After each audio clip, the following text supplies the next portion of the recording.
expressed up to the end that he was a communist. Yes, yes. So the example is, let communism die in our stead. Yes. It's a wrong theory. Yes. And let us learn from the mistake of ourselves, from the mistake of the communists.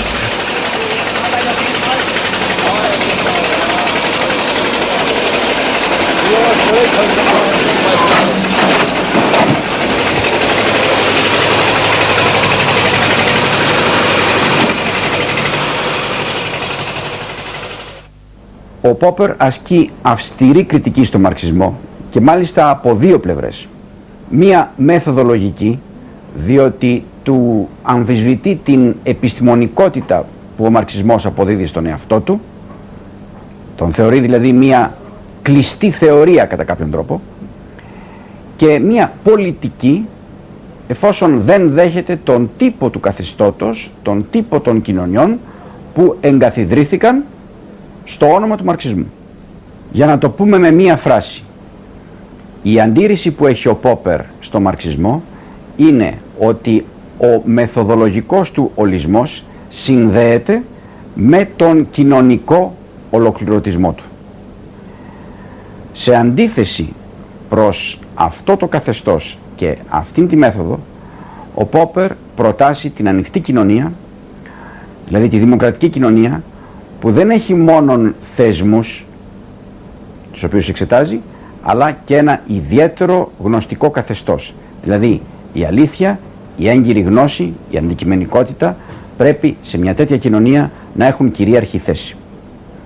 Ασχολήθηκε όμως και με τους θεσμούς μιας τέτοιας κοινωνίας, με τους δημοκρατικούς θεσμούς. Ένας από αυτούς τους θεσμούς είναι και το εκλογικό σύστημα.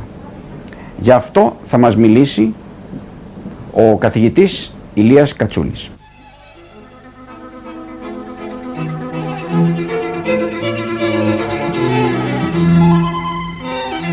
Το βιβλίο του Καρλ Πόπερ, το οποίο τον έκανε γνωστό στην ευρύτερη διεθνή δημοσιότητα, είναι «Η ανοιχτή κοινωνία και οι εχθροί της». Είναι ένα βιβλίο το οποίο εγγράφει κατά τη διάρκεια της ναζιστικής κυριαρχίας. Κυκλοφόρησε την πρώτη φορά το 1945 και κατόπιν επανεξεδόθη πολλές φορές και έχει μεταφραστεί σε όλες τις γλώσσες του κόσμου, ακόμη και στην ελληνική γλώσσα.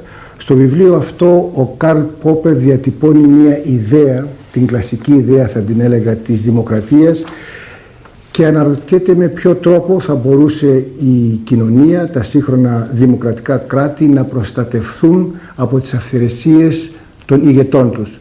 Συγκεκριμένα ο Πόπερ θέτει το ερώτημα πώς μπορούμε να οργανώσουμε τους πολιτικούς θεσμούς μας με τέτοιο τρόπο ώστε να είναι δυνατό οι κακοί ή ανίκανοι κυβερνήτες να εμποδίζονται από το να προξενούν πολύ μεγάλη ζημιά. Αυτή του την ιδέα της προάσπισης των δημοκρατικών θεσμών σε μια ανοιχτή, σε μια δημοκρατική κοινωνία, ο Καρλ Πόπερ την επανέλαβε σε όλη τη διάρκεια της επιστημονικής του δημιουργίας. Το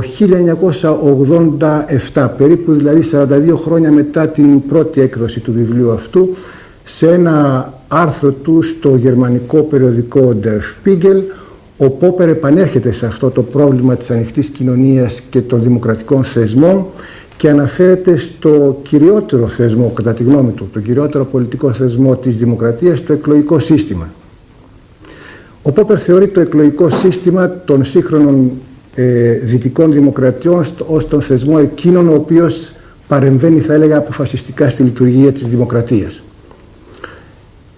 Την δημοκρατία ο Πόπερ τη θεωρεί ως ένα σύστημα ελεύθερης, θα λέγαμε, εναλλαγής των κυβερνήσεων.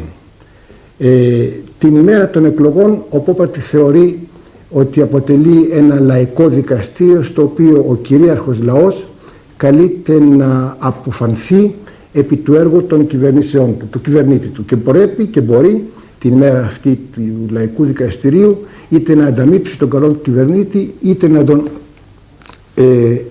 να τον ανταμείψει τον καλό κυβερνήτη επαναναθέτοντας αυτόν την εντολή διακυβερνήσεως της χώρας, είτε να τον τιμωρήσει αφαιρώντας την εντολή από αυτόν και αναθέτοντάς την σε κάποιον άλλον.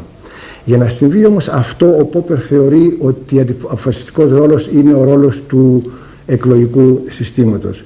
Διακρίνει μεταξύ των δύο βασικών εκλογικών συστημάτων των σύγχρονων δυτικών δημοκρατιών, μεταξύ του αναλογικού εκλογικού συστήματος έτσι όπως αυτό κυριαρχεί στις χώρες της Δυτικής Ευρώπης, της Ηπειρωτικής Ευρώπης, και του πλειοψηφικού εκλογικού συστήματος έτσι όπως αυτό εφαρμόζεται κυρίως στη Μεγάλη Βρετανία.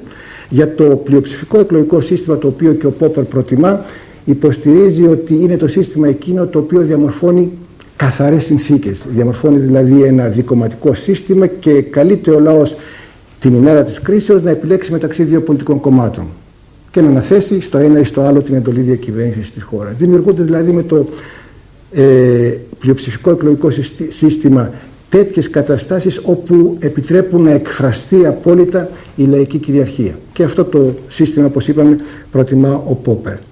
Σε αντίθεση με αυτό το σύστημα, το αναλογικό σύστημα της Ηπειρωτικής Ευρώπης, ο Πόπερ πάντα θεωρεί ότι δεν επιτρέπει την εμφάνιση αυτών των δύο